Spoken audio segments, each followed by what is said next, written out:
లంబోదరాయ నమః. శ్రీ గోదా రంగనాథ స్వామినే నమః. తారాని ఆధ్యాత్మిక ఛానల్కి మీ అందరికీ స్వాగతం. ఈరోజు తిరుప్పావై పాశురాలలో 14వ పాశురం గురించి తెలుసుకుంటున్నాం.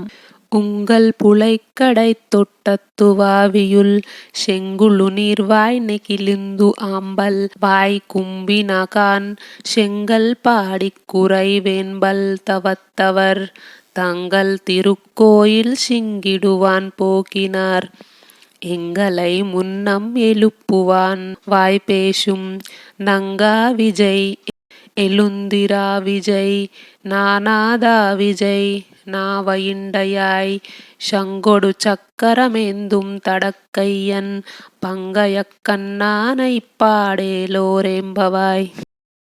మీ తోటబావిలో ఎర్ర కలువలు విరిసే, నల్ల కలువలు ముకుళించే నాతి లేవమ్మా.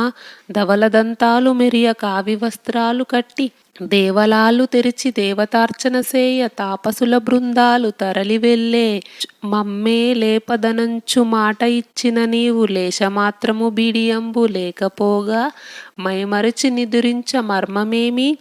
శంఖ చక్రాలు చేబూని ఆజానుబాహుని కమల నయనాల కరుణ కురియువాని మధుర గీతాలు పాడుమా మా మంజువాణి.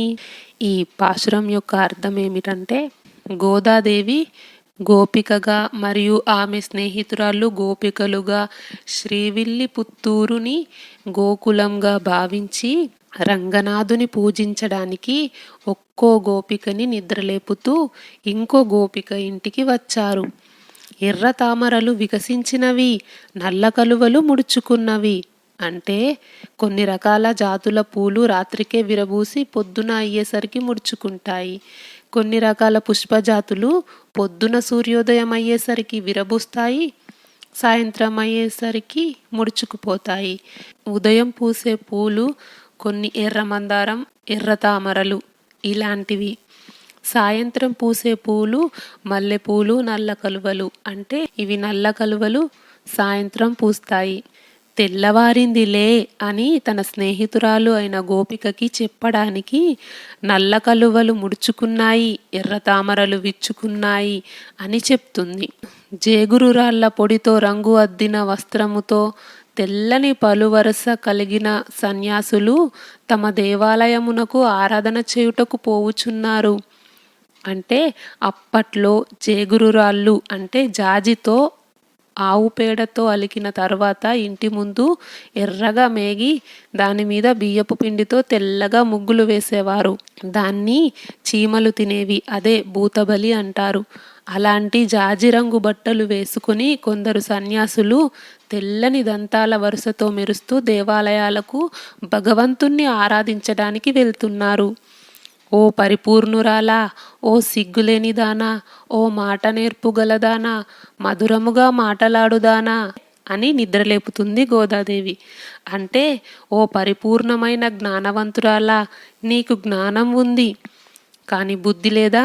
మంచిగా మాట్లాడే నేర్పుగలదానా, మధురముగా తీయగా మాట్లాడేదానా, శంఖచక్రములు ధరించిన మహావిష్ణువుని, పొడవైన బాహువులు అంటే ఆజానుబాహువులు, మోకాళ్ళ వరకు చేతులు కలవాడు ఆ శ్రీరామచంద్రుడిని, పుండరీకాక్షుణ్ణి అంటే తెల్లని తామరల రేకుల వంటి కన్నులు కల ఆ శ్రీమన్నారాయణుని గురించి పాటలు కీర్తనలతో భజించుటకు రావమ్మా అని ఇంకొక గోపిక ఇంటి తలుపు దగ్గర నిలబడి బయట గోపికలు లోపలి గోపికను మేల్కొల్పుతున్నారు. ఇది 14వ పాశురం యొక్క అర్థము. వచ్చే వీడియోలో 15వ పాశురం గురించి అర్థం తెలుసుకుందాము. ఈ వీడియో నచ్చితే లైక్ చేయండి, షేర్ చేయండి. తారాని ఆధ్యాత్మిక ఛానల్ని సబ్స్క్రైబ్ చేయండి. బెల్ ఐకాన్ గుర్తుపై క్లిక్ చేయండి. ఇంతవరకు ఈ వీడియో చూసినందుకు మీ అందరికీ ధన్యవాదాలు. కృష్ణార్పణం.